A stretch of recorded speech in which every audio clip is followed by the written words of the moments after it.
What's up, everybody? Professor Jeff here. Welcome back for Book 5 of Plato's Republic. This book is a doozy. In this section here, Socrates makes 3 claims that he believes are going to actually completely lose his audience and turn them against him. The first, having to do with the equality of the sexes. The second is an idea that inspired one of the most important dystopian novels of the 20th century. And the third has to do with who the leaders in a society should be. Stick around to find out exactly what he thinks.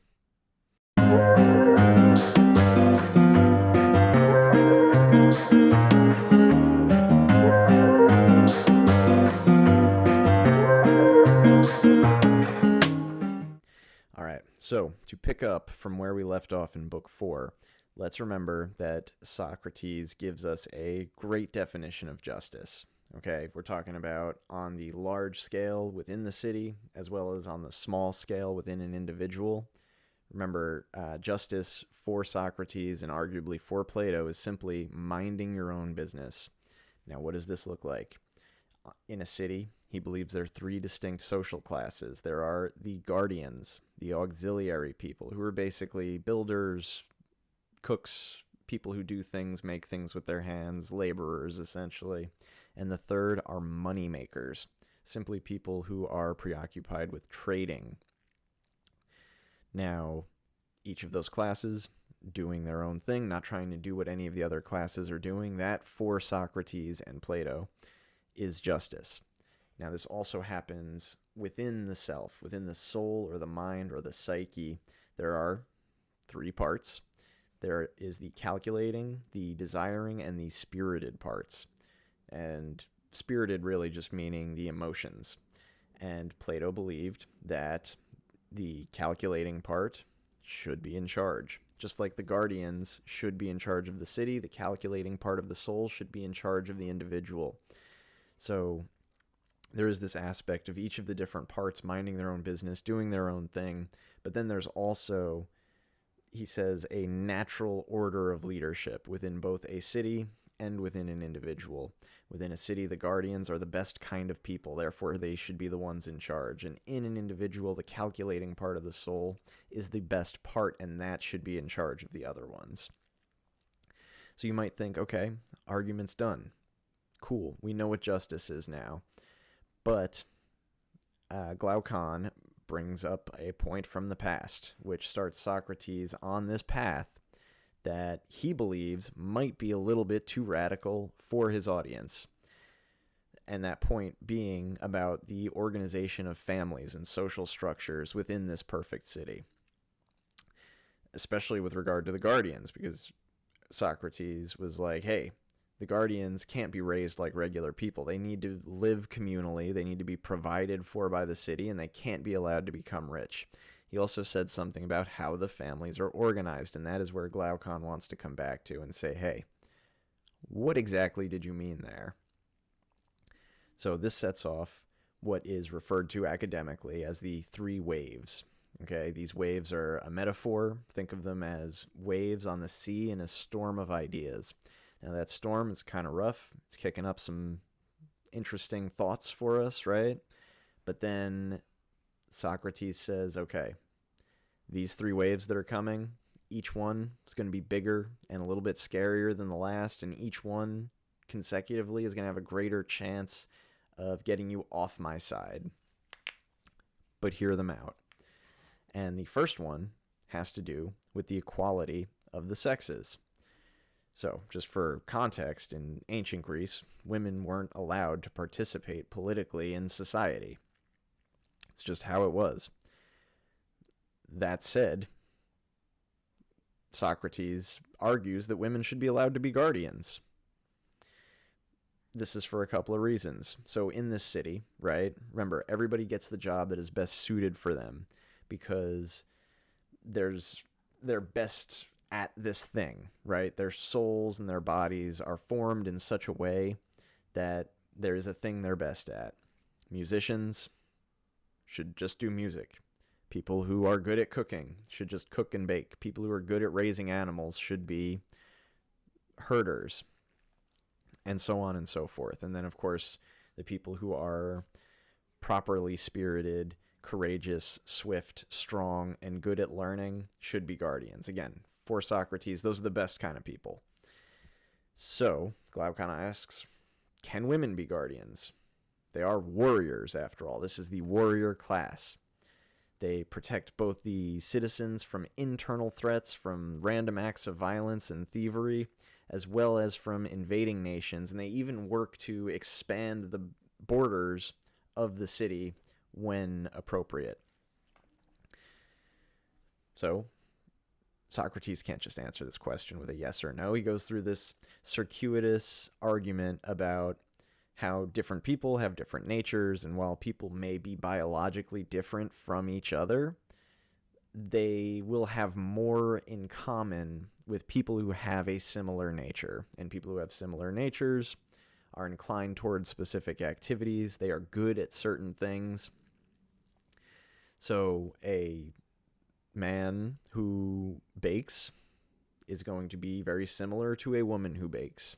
Their natures are more aligned than, say, a man who is a guardian and a man who is a baker, or a man who is a baker and a man who is a musician are going to be more different than a man and a woman who are both musicians.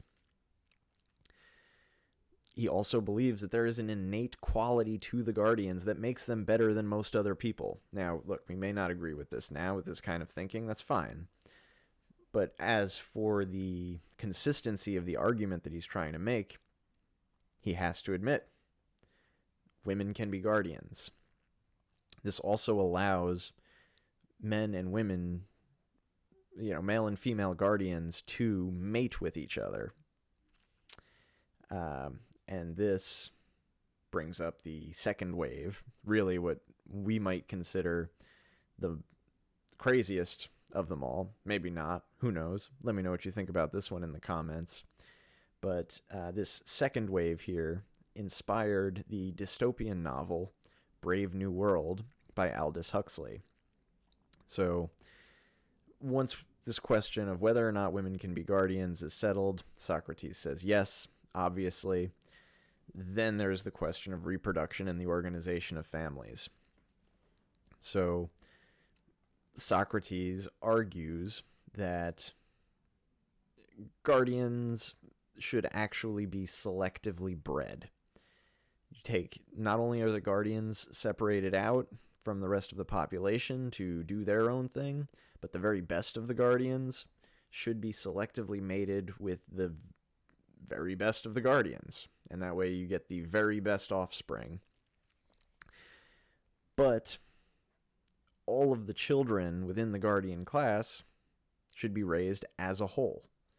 And all of the adult guardians operate as parents to all of the children. Everyone's raised communally. There's no my family here. We're all a family if we're guardians. Now, those of us who have read Brave New World will notice some of the similarities here. These being that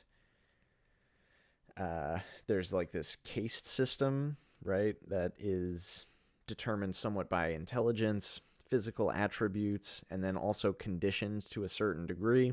In Brave New World, there's a Skinnerian conditioning occurring with positive responses to positive stimuli and negative or bad responses to bad stimuli. Within Plato's Republic, the guardians are simply educated in a way that's different than the rest of the population. There are also special education protocols, like the conditioning I just mentioned in Brave New World, as well as the censorship of certain ideas within Plato's Republic. There is also this idea of like a complete sexual freedom. So, given that the offspring of guardians don't know who their parents are, they also don't know who their siblings are. And this is something else here, but in ancient Greek culture, siblings mating with each other was actually considered what they called a sacred marriage. Okay, so in ancient Greek mythology, Zeus and Hera are brother and sister, and they are married, and they reproduce, and they create many of the other gods in the pantheon. And this is something that's celebrated. There's an actual annual celebration for this sacred marriage. And Socrates said that these relationships between siblings will occur in the guardian class, and it's a great thing. Good. So, as he said, these waves are going to keep getting bigger and potentially lose us a little bit more as they go. The final wave here has to do with the leadership in the city. Now, who is sort of like the ultimate leader, right? That's the question. This really is unsurprising to anybody who's very familiar with Plato or Socrates, but he argues that there should be a philosopher king. Now, what is the thing that gets complicated about this really is like, what is a philosopher, right? This is a question that, you ask 50 different people, you're going to get 25 different answers probably. So what's actually really helpful, I think, in this section is that Socrates defines philosophy or a philosophical person as somebody who loves learning. And that's it. It's somebody who learns everything without discriminating against any particular kind of knowledge. They learn everything voraciously. And that is what makes a philosopher, someone who is both good at and has a love of and continues to learn for their whole lives. And he thinks that this is the kind of person who should rule the city, the philosopher king. And the philosopher king's not going to want to rule the city. That's the thing. They're going to want to just learn in their own lives and do what they find interesting, because ruling is a pain. You have to make a lot of decisions that affect other people, and then a lot of people aren't going to like you, and a lot of people want to steal your power, and then you have all this power. And he thinks philosophers are the kind of nature that they don't really want all that power to begin with. But he says the difficulty or the thing that might convince them is that knowing themselves to generally be good and knowing that they are inclined toward learning and not power hungry, that if they don't take the throne, somebody who is of a, we could say, weaker or more ignorant constitution would do so. And he says there isn't much threat greater or much motivation to be a ruler that is greater than the idea of being ruled by an inferior. His words, not mine. So, what do you think? Are these ideas crazy? What do you specifically? Do you see the parallels to Huxley's Brave New World? Is what Plato's describing here a dystopia? Is it a utopia? What's good? What's not? Let me know in the comments, and please like and subscribe. I will see you next time for Book 6. Later.